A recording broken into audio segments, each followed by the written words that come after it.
அவர்கிட்ட இருக்க ஒரே ஆயுதம் ஆர்எஸ்எஸோட கடைசி ஆயுதம், பிஜேபியோட கடைசி ஆயுதம் மத வெறி, இஸ்லாமிய வெறுப்பு. அதை இந்த நன்றாக விதைக்க ஆரம்பித்திருக்கிறார்கள்.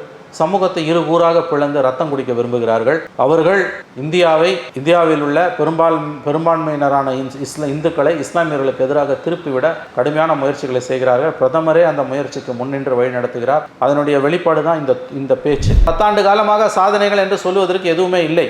இந்தியாவின் நிலப்பரப்பு 4000 சதுர கிலோமீட்டருக்கு மேல் வடகிழக்கில், குறிப்பாக அருணாச்சல பிரதேசத்தில் சீனாவர்களால் ஆக்கிரமிக்கப்பட்டிருக்கிறது. இதை பிஜேபியுடைய அருணாச்சல பிரதேச எம்பி சொல்லுகிறார். அவருக்கு நாடாளுமன்றத்தில் பேச அனுமதி மறுக்கப்படுகிறது. வெளியே பேசினால் ஊடகங்கள் அந்த செய்தியை போட மறுக்கின்றன.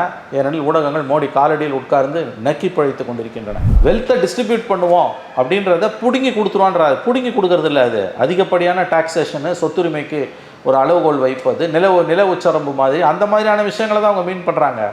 புடுங்கி கொடுப்பான்னு ஒரு இடத்துல கூட சொல்ல. எந்த எல்லைக்கு மோடி போயிட்டாருன்னா உங்ககிட்ட இருக்க தங்கத்தை கூட விட மாட்டாங்க. பெண்கள் கழுத்தில் வச்சிருக்க மங்கள் சூத்திரா தாலியை பிடிங்கி முஸ்லீம் கிட்ட கொடுத்துருவாங்க. தாலி அறுத்து காங்கிரஸ் இந்துக்கள் தாலி அறுத்து முஸ்லீமுக்கு கொடுத்துருவோம் வெளிப்படையாக மோடி பேசுறாரு. இதாங்க உண்மை. இது கொச்சையான மொழியாக எவரும் கருத வேண்டாம். இந்த வார்த்தைகளை சொல்வதற்கே நான் கூசுகிறேன். ஆனால் பிரதமர் சொன்னதால நாம் இதை சொல்ல வேண்டியிருக்கிறது. தாலியை கூட காங்கிரஸ் விடாது. தாய்மார்களே, சகோதரிகளே, காங்கிரஸிடம் எச்சரிக்கையாக இருங்கள். உங்கள் தாலியை அறுத்து முஸ்லீம்ஸுக்கு காங்கிரஸ் கொடுத்துருவோம்னு மோடி பேசுறாரு. இதுதாங்க ஒரு பேச்சு. இந்துக்கள் தாலியை அறுத்து முஸ்லீம்ஸ்க்கு காங்கிரஸ் கொடுக்க போகுது, எச்சரிக்கையாக இருங்க. இது மோடி பேச்சு. எலெக்ஷன் கமிஷன் இந்த 3 குரங்கு பொம்மை, மகாத்மா காந்தி பிடிச்ச குரங்கு பொம்மை இருக்கும்ல, தீயதை பேசாதே, தீயதை கேட்காதே, தீயதை பார்க்காதேன், அந்த 3 குரங்கு பொம்மை தான் இன்னைக்கு எலெக்ஷன் கமிஷன்.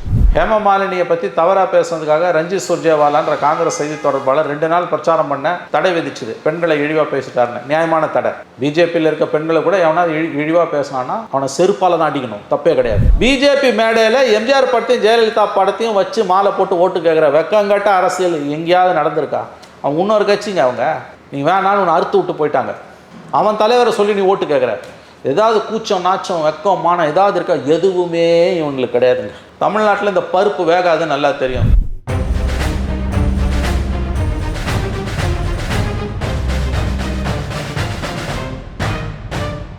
ரெட்ரோலுக்ஸ் நெஞ்சங்களுக்கு வணக்கம். நான் உங்கள் கார்த்திக். இன்றைய பொலிட்டிக்கல் பல்ஸ் நிகழ்ச்சியில் நம்மோடு இணைந்திருப்பவர் மூத்த பத்திரிகையாளர் திரு மணி அவர்கள். வணக்கம் சார். சார் வணக்கம். சார், நமக்கு தேர்தல்லாம் முடிஞ்சு, ஓட்டுப்பதிவு எல்லாமே முடிஞ்சு தமிழ்நாட்டில் முடிஞ்சதுக்கப்புறம் அப்படியே மற்ற மாநிலங்களுக்கு இப்போ தேர்தல் சூடு பிடிச்சிருக்கு அப்படின்னு சொல்லலாம். பிரச்சாரங்களும் சூடு பிடிச்சிருக்கு. குறிப்பாக சொல்லணும்னா பிரதமர் மோடி அவர்களின் பேச்சு பல்வேறு தலைவர்கள் கண்டனத்திற்கு உள்ளாயிருக்கு.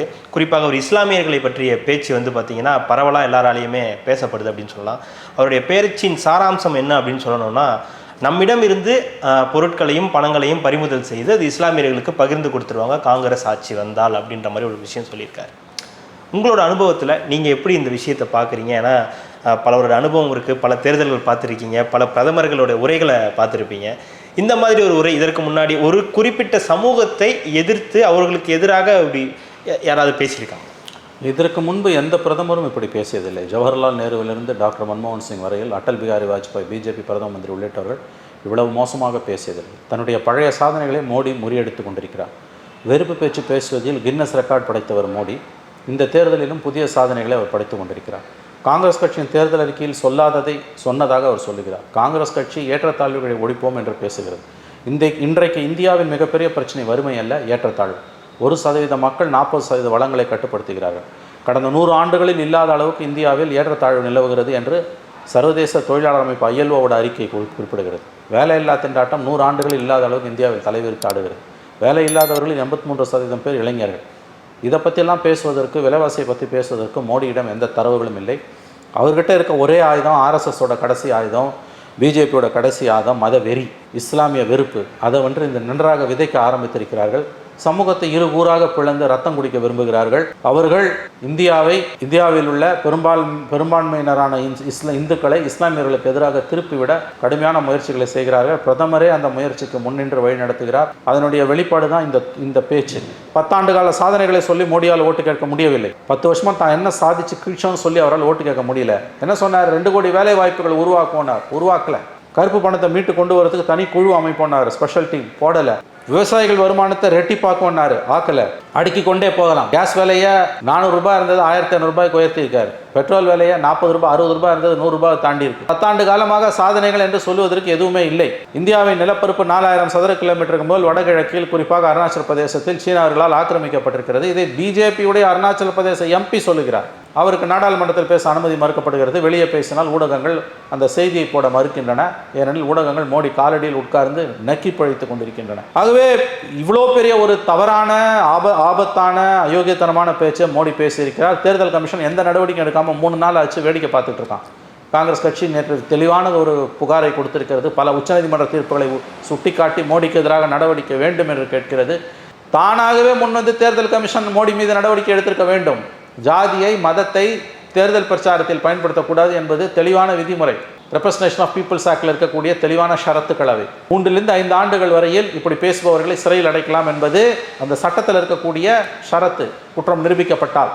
ஆகவே அந்த குற்றத்தை தான் மோடி திரும்ப திரும்ப செய்து கொண்டிருக்கிறார். இதில் மோடி முதல் நாள் பேசினார், சனிக்கிழமை. ஞாயிற்றுக்கிழமை அமித்ஷா பேசிட்டாரு. இனிமேல் எல்லாரும் பேசுவாங்க. அவங்க கட்சியில் 6 கட்ட தேர்தல் இருக்குது. இந்த 6 கட்ட தேர்தல் என்ன லட்சணத்தில் நடக்கப் போகிறது என்பதை நீங்களே முடிவு செய்து கொள்ளலாம். இல்லை சார், நீங்கள் சொன்னீங்க ஒரு குறிப்பிட்ட சமூகத்தை இப்படி பேசக்கூடாது அப்படின்னு சொல்லி. ஆனால் ராகுல் காந்தி அவர்கள் எம்பி பதவி பறிக்கப்பட்டதற்கு காரணமே அவர் இப்படி பேசினது தானே. அதே தான் அவதூறு வழக்கு அவர் மீது எதனால் தொடுக்கப்பட்டது? மோடி என்றால் ஒரு சமூகம் அவங்க இந்த குறிப்பிட்ட இதுன்னு சொன்னார் அவர். இன்னைக்கு இவங்க வெளிப்படையாகவே முஸ்லீம்களை விமர்சனம் செஞ்சு இந்துக்கள் கிட்டேருந்து பணத்தை பிடிங்கி முஸ்லீம் கிட்ட கொடுத்துருவாங்க. முஸ்லீம்கள் நிறைய குழந்தை பெற்றுக்கிறாங்க, அவர்கள் ஊடுருவல்காரர்கள் வெளிப்படையாக மோடி பேசுகிறாரு. இல்லை, இது ஒரு வெறுப்பு பேச்சா மக்கள் வெறுப்பு பேச்சு தான். மக்கள் வெறுப்பு பேச்சா தான் பார்க்குறாங்க. சவுத் இந்தியாவில் பார்க்குறாங்க. வட இந்தியாவில் மோடி ஆதரவாளர்கள் எப்படி பார்க்குறாங்க நமக்கு தெரியல. ராஜஸ்தானில் இப்படி பேசுகிறாருன்னா, ராஜஸ்தானில் யாருடைய ஆதரவு அதிகமாக இருக்குது? முஸ்லீம்களும் இருக்காங்க, இந்துக்களும் இருக்காங்க. பெரும்பான்மையானவர்கள் இந்துக்கள் தான். அங்கே இருக்கக்கூடிய இஸ்லாமியர்களுக்கு எதிராக, குறிப்பாக ராஜஸ்தான் மட்டுமில்லை வட இந்தியாவில் இந்துக்களை இஸ்லாமியர்களுக்கு எதிராக திருப்பி விடக்கூடிய வேலையை மோடி செய்து கொண்டிருக்கிறார். அவர்கிட்ட இருக்க ஒரே ஆயுதம் அதுதான். அதை தான் அவர் இன்னைக்கு கையில் எடுத்திருக்காரு. ஆனால் இஸ்லாமியர்களுக்காகவும் முத்தலாக் போன்ற பிரச்சனைகள் நாங்கள் தீர்த்து வச்சிருக்கோம். முத்தலாக்கால நிறைய பெண்கள் கஷ்டப்பட்டாங்க, நிறைய குடும்பங்கள் இதாகிடுச்சு.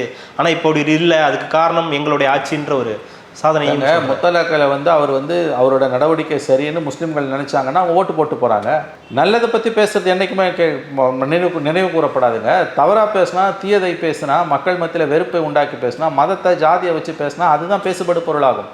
இன்றைக்கி இவ்வளோ ஓப்பனாக அவர் பேசுகிறாருங்க. சொல்லாத ஒன்றை சொன்னதாக சொல்கிறாரு. வெல்த்தை டிஸ்ட்ரிபியூட் பண்ணுவோம் அப்படின்றத பிடுங்கி கொடுத்துருவான்றாரு. பிடுங்கி கொடுக்கறது இல்லை, அது அதிகப்படியான டாக்ஸேஷனு, சொத்துரிமைக்கு ஒரு அளவுகோல் வைப்பது, நில உச்சரம்பு மாதிரி அந்த மாதிரியான விஷயங்களை தான் அவங்க மீன் பண்ணுறாங்க. பிடுங்கி கொடுப்பான்னு ஒரு இடத்துல கூட சொல்ல. எந்த எல்லைக்கு மோடி போயிட்டாருன்னா உங்ககிட்ட இருக்க தங்கத்தை கூட விட மாட்டாங்க. பெண்கள் கழுத்தில் வச்சிருக்க மங்கள் சூத்திரா தாலியை பிடுங்கி முஸ்லீம் கிட்ட கொடுத்துருவாங்க. தாலி அறுத்து காங்கிரஸ் இந்துக்கள் தாலி அறுத்து முஸ்லீமுக்கு கொடுத்துருன்னு வெளிப்படையாக மோடி பேசுறாரு. இதாங்க உண்மை. இது கொச்சையான மொழியாக எவரும் கருத வேண்டாம். இந்த வார்த்தைகளை சொல்வதற்கே நான் கூசுகிறேன். ஆனால் பிரதமர் சொன்னதால நாம் இதை சொல்ல வேண்டியிருக்கிறது. தாலியை கூட காங்கிரஸ் விடாது. தாய்மார்களே, சகோதரிகளே, காங்கிரசிடம் எச்சரிக்கையாக இருங்கள். உங்கள் தாலியை அறுத்து முஸ்லீம்ஸுக்கு காங்கிரஸ் கொடுத்துருன்னு மோடி பேசுறாரு. இதுதாங்க ஒரு பேச்சு. இந்த பேச்சு அப்படின்றது அவங்களுடைய மேனிஃபெஸ்டோவில் இருக்கிறது, காங்கிரஸோடைய மேனிஃபெஸ்டோவில் இருக்கிறதா சொல்லி பிரதமர் அவர்கள் பேசுகிறார். ஆனால் அவங்க மேனிஃபெஸ்டோவில் இருக்கிறத என்ன பேசியிருக்காரு? நல்ல கேள்வி. 10 வருஷம் தான் சாதனையை சொல்லி ஓட்டு கேட்க துப்பு இல்லை. சரி, உன் சாதனையை தான் உன்னால் சொல்ல முடியாது. இப்போ 4 நாள் முன்னால் உன் மேனிஃபெஸ்டோ வந்தது இல்லை, அந்த மேனிஃபெஸ்டோவில் நாங்கள் இதெல்லாம் சொல்லியிருக்கோம், ஓட்டு போட்டுன்னு கேட்கறதுக்கு தைரியம் கிடையாது. அப்புறம் என்ன கருமத்துக்கு அந்த மேனிஃபெஸ்டோ நீ ரிலீஸ் பண்ண? உன் மேனிஃபெஸ்டோவில் இருக்கிறத சொல்லி உன்னால் ஓட்டு கேட்க முடியல. அவன் மேனிஃபெஸ்டோவில் சொன்னது சொல்லாததெல்லாம் வச்சு தாலி அறுப்பான். காங்கிரஸ்காரன் இந்துக்களோட தாலி அறுத்து முஸ்லீம்ஸ் கொடுத்துருவான் அப்படின்னு வெளிப்படையா. இது மோடி பேசின பேச்சு. நான் பேசுறதா நினைக்காதீங்க. இந்த கொச்சையான வார்த்தைகளை நான் பேசுவதாக நினைக்க வேண்டாம் எவரும். இது மோடியின் பேச்சு. 140 கோடி மக்களின் தலைவர், உலகின் நம்பர் 1 ஜனநாயக நாடு, அந்த நாட்டின் தலைவர், எல்லாருக்கும் தலைவர். ஓட்டு போட்டவன் போடாதவன், நல்லவன் கெட்டவன், எல்லாருக்கும் அவர் தான் தலைவர். அவர் பேசுகிற பேச்சு இது. இந்துக்கள் தாலியை அறுத்து முஸ்லீம்ஸ்க்கு காங்கிரஸ் கொடுக்க போகுது, எச்சரிக்கையாக இருங்க. இது மோடி பேச்சு. எலெக்ஷன் கமிஷன் இந்த 3 குரங்கு பொம்மை, மகாத்மா காந்தி பிடிச்ச குரங்கு பொம்மை இருக்கும்ல, தீயதை பேசாதே, தீயதை கேட்காதே, தீயதை பார்க்காதேன்னு, அந்த 3 குரங்கு பொம்மை தான் இன்றைக்கி எலெக்ஷன் கமிஷன். இதை நான் சொல்லலை, பிடிஆர் சொல்லியிருக்காரு. இல்லை சார், அது காரணம் என்ன சார்? ஏன்னா எலெக்ஷன் கமிஷன் ஒரு நடவடிக்கை எடுக்காததுன்னு பின்னணி என்னவா இருக்குது? 3 பேருமே மோடியால் நியமிக்கப்பட்டவர்கள். அவங்க ரகசிய ஃபைல் எல்லாம் மோடி கிட்ட இருக்குது. தெளிவாக இப்போ அவங்க இந்த ஸ்பீச்சை கேட்டிருக்கான், அதை டீட்டெயில்ஸ் கொடுன்னு கேட்டிருக்கான். நேர்மையாக இருக்க மாதிரி நடுநிலையா? எலெக்ஷன் கமிஷன் ரூலிங் கொடுக்கும் நமக்கு தெரியும்.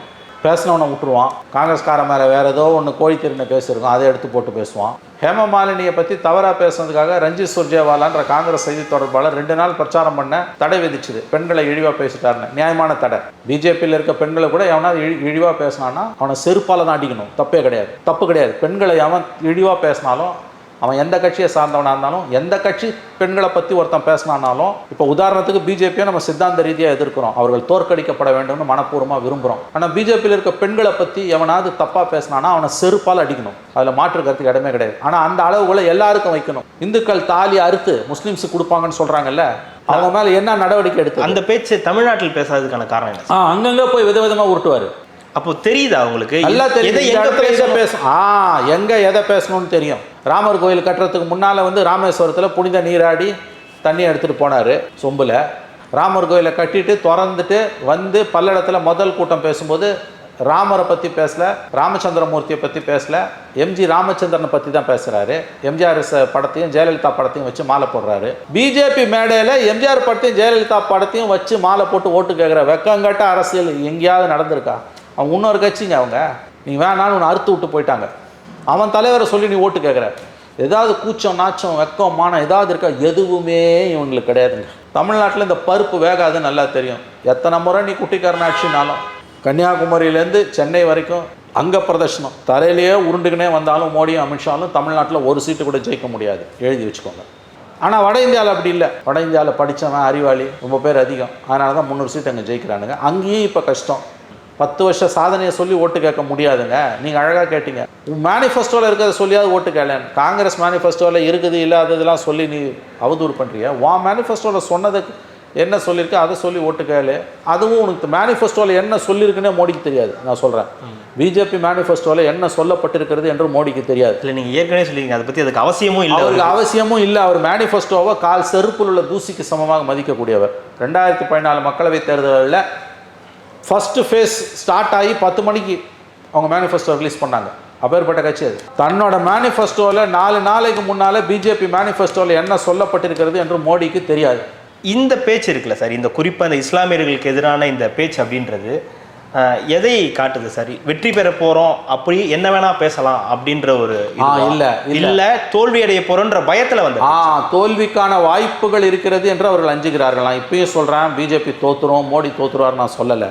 இத்தனை ஆட்டுழியத்துக்கு பிறகு கூட அவங்க சிம்பிள் மெஜாரிட்டியில் ஜெயிச்சு உட்காரலாம். அதுக்கான வாய்ப்பு இருக்குது, நான் மறுக்கலை. ஏன்னா வட இந்தியாவில் அந்த அளவுக்கு மக்கள் மதவெறிக்கு ஆட்பட்டிருக்கிறார்கள். இதுதான் வருத்தப்பட வேண்டிய உண்மை. ஆனால் தோல்வி பயம் அவர்களுக்கு வந்திருப்பது உண்மை. நான் பேசுகிறதுல முரண்பாடு இருப்பதாக கருத வேண்டாம். அவர்களுக்கு வெற்றி வாய்ப்பு இருப்பது உண்மை, பாசிபிலிட்டி இருக்குது. ஆனால் தோற்பதற்கான பாசிபிலிட்டியும் ஈக்குவலாக இருக்குது. இல்லை சரி, 10 ஆண்டுகள் ஆண்ட பிறகு எந்த கவர்மெண்ட்டுமே மக்கள்கிட்ட போகும்போது கடுமையான தடுமாற்றத்தில் தான் போவோம். அவங்களுக்கு 100% வெற்றி வாய்ப்பு உறுதினா இப்படிலாம் பேச மாட்டாங்க. அவங்க கிட்ட இருக்க ஒரே ஆயுதம். இப்போ காங்கிரஸ் கட்சி எதை சொல்லி ஓட்டு கேட்கும்? 70 ஆண்டுகளில் செஞ்ச சாதனைகளை சொல்லி, 60 ஆண்டுகளில் செஞ்ச சாதனைகளை, 50 ஆண்டுகளில் செஞ்ச சாதனைகளை சொல்லி வாக்குகளை கேட்கும். மோடி அரசாங்கத்தின் வேதனைகளை சொல்லி வாக்குகளை கேட்கும். நாங்கள் இதெல்லாம் செய்ய போகிறோன்னு தெளிவான ஒரு செயல் திட்டத்தை சொல்லி வாக்கு கேட்கும். மோடி எதை சொல்லி ஓட்டு கேட்பார்? 10 வருஷ சாதனை சொல்லி ஓட்டு கேட்க ஒரு கர்மாந்திரமும் கிடையாது. மேனிஃபெஸ்டோவில் என்ன சொன்னதை வச்சு கேட்க அவரால் முடியாது. ஏன்னா பிஜேபி மேனிஃபெஸ்டோவில் என்ன சொல்லப்பட்டிருக்குன்னே மோடிக்கு தெரியாது. அப்போ இருக்கவே இருக்குது ஒரே ஆயுதம், இஸ்லாமிய வெறுப்பு, மக்களை இருகூறாக பிளப்பது. 80 vs 20 பேசினவர் யாருங்க? யோகி ஆதித்யநாத் தானுங்க. இது 80க்கும் 20க்குமான போட்டி, போராட்டம், போர், மகாபாரத யுத்தம்னு சொன்னவர் அவங்க கட்சியோட முக்கியமான தலைவர். அதே தான் மோடி. அவங்க கிட்ட தோல்வி உறுதின்னு அவங்களுக்கு தெரிஞ்சிருச்சுன்னா அவங்க எந்த ஆயுதத்தை எடுப்பாங்களோ அந்த ஆயுதத்தை தான் இப்போ எடுத்திருக்காங்க. இப்போ நம்ம அதுலேருந்தே புரிஞ்சுக்கலாம், இப்போ நல்லா புரிஞ்சுக்கலாம். அவங்களுக்கு தோல்வி பயம் வந்திருக்குது. அதனால தோற்றுருவாங்களான்னு கேட்டிங்கன்னா அதுக்கு பதில் வேற. அவங்க தோக்கலாம், தோக்காம போய் ஜெயிக்கலாம். ஜெயிக்கிறதுக்கும் வாய்ப்பு இருக்குது, தோக்கத்துக்கும் வாய்ப்பு இருக்குது. நான் உறுதியாக நம்புகிறேன். ஈக்குவலி பாய்ஸ்ட். சரி சார், நான் இப்படி you have to keep your fingers crossed. பாஜக தோற்பதற்கு வாய்ப்பு இல்லைங்க, காங்கிரஸ் ஜெயிக்க வாய்ப்பு இருக்கா? இல்லைங்க, இது ஜெயிக்கிறதுனா நீங்கள் சிங்கிள் லார்ஜஸ்ட் பார்ட்டியாக பிஜேபி வருமா காங்கிரஸ் வருமானு கேட்டிங்கன்னா, நான் இப்பயும் சிங்கிள் லார்ஜஸ்ட் பார்ட்டியாக பிஜேபி வரதான் வாய்ப்பு அதிகம் நம்புகிறேன். அந்த நம்பிக்கை, அந்த எண்ணிக்கை 100 சீட்டு 120 சீட்டு கூட குறையலாம். காங்கிரஸ் இப்போ வாங்கினதுலேருந்து ஒரு 70-80 சீட்டு கூட கூடலாம். ஆனால் கூட்டணி கட்சிகள்லாம் அந்த நிலைமை வந்ததுன்னா பிஜேபியை விட காங்கிரஸுக்கு 40-50 சீட்டு குறைவா, 60 சீட்டு குறைவாக இருந்தால் விட கூட்டணி கட்சிகள்லாம் காங்கிரஸை சப்போர்ட் பண்ணுச்சுன்னா காங்கிரஸ் கவர்மெண்ட் தான் வரும். அப்படி தான் 89ல் ராஜீவ்காந்தி 5 வருஷம் ஆண்டுட்டு மக்கள்கிட்ட போனப்போ 195 சீட்டு ஜெயிச்சார். இந்திய அரசியலேயே ரொம்ப முக்கியமான ஒரு தேர்தல் 89 தேர்தல், 18வது தேர்தல். இந்த 17 தேர்தல் நடந்ததில் ரொம்ப முக்கியமான ஒரு தேர்தல்னா என்ன கேட்டிங்கன்னா, முக்கியமான நம்பர் 1 தேர்தல் 89 தேர்தல். ஏன் தெரியுமா? 5 வருஷம் ஆண்டுட்டு 543 தொகுதியில் 195 சீட்டு ஜெயிச்சார். 400 சீட்லேருந்து 195 சீட், சிங்கிள் லார்ஜஸ்ட் பார்ட்டி. ஆனால் அந்த மனுஷனுக்கு புத்தி இல்லை.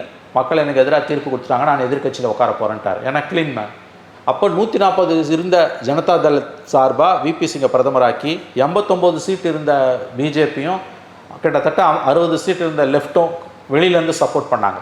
இந்த 140 சப்போர்ட் பண்ணிச்சு. அதில் தான் கவர்மெண்ட் இருந்தது. 11 மாதத்தில் விபி சிங்கை கவுத்துட்டு சந்திரசேகர் வந்தார். அப்புறம் அவரை கவுத்துட்டு எலெக்ஷன் வந்தாங்க. ராஜீவ்காந்தி கொல்லப்பட்டார், நரசிம்மராவ் வந்தார். அந்த மாதிரி சிங்கிள் லார்ஜஸ்ட் பார்ட்டியாக பிஜேபி வர வாய்ப்பு இருக்குது. ஆனால் இந்த முறை அப்படி வந்ததுன்னா உதிரி கட்சிகள், அதாவது சின்ன கட்சிகள், பிராந்திய கட்சிகள் பிஜேபியை சப்போர்ட் பண்ணுறத விட காங்கிரஸை சப்போர்ட் பண்ணுறதுக்கு வாய்ப்புகள் அதிகம். இதெல்லாம் நீங்கள் தேர்தலுக்கு பின்னால் நடக்கக்கூடிய விஷயம். அது இப்ஸ் அண்ட் பட்ஸ் எப்படி வேணால் பேசிட்டே போகலாம். எனக்கு பிடிச்சதை நான் பேசுவேன், இவருக்கு பிடிச்சதை பேசுவார், நீங்கள் உங்களுக்கு பிடிச்சதை பேசுவீங்க. அதெல்லாம் இப்போ பிரச்சனை. இந்த வெறுப்பு பேச்சு எதை காட்டுது, எதை நோக்கி போகுது? ஏன் இந்த வெறுப்பு பேச்சை மோடி பேசுகிறாரு?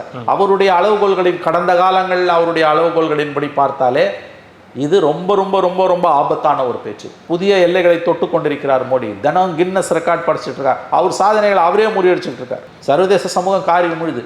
இன்னைக்கு இப்போ லேட்டஸ்ட்டாக சொல்கிறேன், இப்போ வந்த நியூஸ் ஜஸ்ட் 10 மினிட்ஸ் பேக்கு. சர்வதேச சமூகம் சொல்கிற நியூஸ் என்னென்னா, எல்லா இன்டர்நேஷ்னல் மீடியாவும் காரி துப்ப ஆரம்பிச்சிருக்கான். அதாவது மோடி வெளிப்படையாக, prime minister Modi accused of hate speech towards Muslims in campaign rally. Time magazine சொல்லுது, Modi accused of speech, hate speech. Statement from MPs New Zealand, Australia and UK, England raises concerns about anti Muslim hate speech. widespread human violations in the Modi regime, calls for international and UN intervention. சர்வதேச சமூகமும் ஐக்கிய நாடுகள் மன்றமும் இந்தியாவின் விவகாரத்தில் தலையிட வேண்டும். மோடி வெளிப்படையாக வெறுப்பு பேச்சை பேசிக் கொண்டிருக்கிறார். சிறுபான்மையின மக்களுக்கு எதிராக வெறுப்பை உமிழ்ந்து கொண்டிருக்கிறார். ஐக்கிய நாடுகள் மன்றமும் சர்வதேச சமூகமும் உடனடியாக இந்த விவகாரத்தில் தலையிட வேண்டும்னு நியூசிலாந்து, ஆஸ்திரேலியா, இங்கிலாந்தை சார்ந்த பல எம்பிஸ் கையெழுத்து போட்டு இன்னைக்கு சொல்லியிருக்காங்க. சார் ரொம்ப முக்கியமானது, யூஎன் தலையிடணும்னு கேட்டிருக்காங்க சார். கையெழுத்து போட்டவங்க யாரும் தெரியுமா? ஜெர்மி கோர்பைன், யுனைடெட், இவங்கெல்லாம் இங்கிலாந்தோட எம்பிஸ். ஜெர்மி கோர்பைன், நந்திலா Whittome, Apsana Begum, Claudia Webbe, David ஷார்ட்பர்க், ஜெனட் ரைஸ், ஆண்ட்ரூ ஒயிட், இந்த மாதிரி பல பேர். இவ்வளோ நடந்திருக்குது. சர்வதேச சமூகம் அதே மாதிரி இன்டர்நேஷ்னல் மீடியா எழுத ஆரம்பிச்சிச்சு. சர்வதேச பத்திரிகைகள் யார்? நியூயார்க் டைம்ஸ், CNN சொல்லுது, Modi's Muslim remarks spark hate speech accusations as India's mammoth election deepens divides. இது யாரு? CNN. Washington Post, Modi accused of hate speech toward India's Muslims in election rally. Al Jazeera, infiltrators, Modi accused of anti-Muslim hate speech amid India election. BBC, India's opposition criticizes Modi for hate speech. சர்வதேச ஊடகங்கள் இன்னைக்கு எழுத ஆரம்பிச்சிட்டன. அதே மாதிரி New York Times, Modi calls Muslims infiltrators, ஊடுருவல்காரர்கள்ன்றாரு முஸ்லிம்ஸை. who would take India's wealth, இந்தியாவோட வளங்களை முஸ்லிம்ஸ் கொள்ளையடிச்சிட்டு போயிடுவாங்கன்னு பேசுகிறார். Yahoo Times, Modi's Muslim remarks spark hate speech. Time magazine, Modi accused of hate speech. இதெல்லாம் நடந்திருக்குங்க, இப்போ நடந்திருக்கு. சர்வதேச சமூகம் இந்தியாவின் இன்று நடப்பதை மிகுந்த வேதனையுடன் பார்க்கிறது. இந்தியாவின் புகழ் கொடிகட்டி பறக்க தொடங்கி இருக்கிறது. அபாயகரமான பாதையில் இந்தியாவை அழைத்து சென்று கொண்டிருக்கிறார் நரேந்திர மோடி. ஒரு பக்கம் மோடி அவர்கள், இன்னொரு பக்கம் ராகுல் காந்தி அவர்களின் பேச்சு. இந்த பேச்சை அரசியல் ரீதியாக பார்த்தா கூட எதிர்க்கட்சிகள் சரியாக எடுத்துகிட்டு போகிறாங்க. மோடி வரைக்கும் சரியாக எடுத்துகிட்டு போகிறாங்க. ஐக்கிய நாடுகள் மன்ற எலெக்ஷன் கமிஷனில் போய் கம்ப்ளைண்ட் கொடுத்துருக்காங்க, தொடர்ந்து பேசுகிறாங்க. இதெல்லாம் ஞாபகம் வச்சுக்கோங்க. வெளிநாட்டு பத்திரிகைகள் இது குறித்து பேச ஆரம்பித்திருப்பதும், ஐக்கிய நாடுகள் ஐநா சபை இதில் தலையிடணும்னு கேட்குறதும் இந்தியாவுக்கு பெருத்த அவமானம். இது உள் விவகாரம்னு சொல்லி மூடி மறைக்க முடியாது. வழக்கமாக அப்படி தானே சார்? இல்லை, இது வழக்கமாக இப்படி நடக்காது. இவ்வளோ தூரம் வெளிநாட்டு எம்பிஸும் புகழ்பெற்ற பத்திரிகைகள் எல்லாரும் சேர்ந்து இந்திய பிரதமரை கண்டிப்பது என்பது முதன்முறை. ரெண்டாவது, ஐக்கிய நாடுகள் மன்றம் ஐநா சபை தலையிடணும்னு கேட்குறது ஃபஸ்ட் டைம் எனக்கு தெரிஞ்சு. எலெக்ஷன் அல்லாத டைமில் நடந்திருக்குது. எலெக்ஷன் டைமில் கேட்குறது முதல் தடவை. இது மிகப்பெரிய நெருக்கடியை தான் இந்தியாவுக்கு உருவாக்கும். இல்லை, இது தெரியாமல் பேசிட்டாரு நம்ம எடுத்து. அவருக்கு அதை பற்றி கவலை இல்லை. முதல்ல தெரியாமலும் பேசுவார். மோடியின் அறிவு விசாலம் எந்த அளவு என்பது நம்ம எல்லாருக்குமே நல்லா தெரியும். ஆனால் இந்த அளவு போகணும் எதிர்பார்த்துருக்க மாட்டார். போகும்போது இப்போ எப்படி நம்ம திசை திருப்பார், இந்தியாவுக்கு எதிராக சர்வதேச சதி நடக்குது, இந்துக்களுக்கு எதிராக சதி நடக்குதுன்னு விஷமத்தனமாக திசை திருப்புவார். இல்லை இது அப்படியே சொன்னால் கூட தொடர்ந்து ராஜஸ்தானில் பேசிட்டு அதுக்கப்புறம் உத்தரப்பிரதேசத்துலேயும் கிட்டத்தட்ட அதே மாதிரியான ஒரு பேச்சை தான் பேசுகிறாரு. அப்போ அது தெரியாமல் பேசிட்டாரு. நம்ம அவங்க தெரியாமல் இல்லை பேசிட்டாரு, ஆனால் இவ்வளோ பெரிய விளைவுகள் வரும்னு தெரியல. இப்போ கொஞ்சம் அடைக்கி வாசிக்கிறாருன்றாங்க. இப்போ முந்தா நாள் ராஜஸ்தானில் பேசினது, நேற்று ஒரு இடத்துல பேசும்போது முஸ்லீம்ன்ற வார்த்தை மட்டும் இல்லை, சிறுபான்மையின மக்கள்ன்றார். ஆனால் முதல்ல பேசும்போது இன்ஃபில்ட்ரேட்டர்ஸ், ஊடுருவல்காரர்கள், சொந்த மக்களை ஊடுருவல்காரர்கள் நீ சொல்கிற எவ்வளோ அயோக்கியத்தனமான பேச்சு. 140 கோடி மக்களின் தலைவருக்கு எல்லாரும் சமம் தானே? இல்லை, எல்லாத்துக்கும் ஒரு முடிவு உண்டுங்க. அதாவது எப்படி தீர்க்க விரும்புகிறீர்களோ அப்படியே தீர்க்கப்படுவீர்கள். வினை விதைத்தவன் வினை அறுப்பான், திணை விதைத்தவன் திணை அறுப்பான். What goes around will come around. மேலே எரியப்பட்ட பந்து எவ்வளவு உயரமாக போனாலும் கீழே வந்து தான் தீர வேண்டும். எப்படி தீர்க்க விரும்புகிறீர்களோ அப்படியே தீர்க்கப்படுவீர்கள். இது எல்லாத்துக்கும் ஒரு முடிவு கண்டிப்பாக உண்டு. ஜனநாயக பாதையில் இந்தியா அதை சாதிக்கும் என்று நாம் நம்பலாம். இறுதியாக சார், காங்கிரஸ் உட்பட அனைத்து எதிர்க்கட்சிகளும் இந்தியா கூட்டணி எப்படி செயல்பட்டு இருக்காங்க? இல்லை, இப்போதைக்கு இருக்கிற சூழ்நிலையில் அவங்க எவ்வளோ இந்த சிஸ்டத்துக்குள்ளே எவ்வளோ செயல்பட முடியுமோ அவ்வளோ செயல்பட்டுக்கிட்டு தான் இருக்காங்க. மமதா பானர்ஜி மட்டும் பிரச்சனையை உண்டாக்கி கொண்டிருக்கிறார். அவர் இந்த இந்தியா பிளாக்கோட பொது செயல் திட்டத்துக்கு, காமன் மேனிஃபெஸ்டோவுக்கு ஒப்புக்கொள்ள மறுக்கிறார். ஏன்னா அதில் சாதிவாரி கணக்கெடுப்புன்ற வார்த்தை இருக்கக்கூடாதுன்னு அவர் விரும்புகிறாரு. அது ஒரு நெருக்கடி தான், ஆனால் பெரிய நெருக்கடி அல்ல அது. கேரளாவில் காங்கிரஸும் சிபிஎம்மும் எதிர்முதிரமாக நிற்கிறாங்க. இந்த 26ஆம் தேதி 4 நாள் எலெக்ஷன், அது முடிஞ்சோன்னா அந்த பதட்டம் தனியும். மற்றபடி இந்தியா அலையன்ஸ் ஒன்றாகத்தான் இருக்கிறது என்று நான் நம்புகிறேன். மோடியின் இந்த பேச்சு, 3 நாட்களுக்கு முன்பு பேசிய இந்த பேச்சு எதிர்க்கட்சிகளை மேலும் ஒருங்கிணைக்கும், அவர்கள் ஒற்றுமையை வலுப்படுத்தும் என்று நான் உறுதியாக நம்புகிறேன். மிக்க நன்றி சார். இவ்வளவு நேரம் உங்களுடைய நேரத்தை ஒதுக்கி எங்களுக்காக பல்வேறு கருத்துக்களை பகிர்ந்தமைக்கு ரெட்ரோவின் சார்பாக மிக்க நன்றி சார்.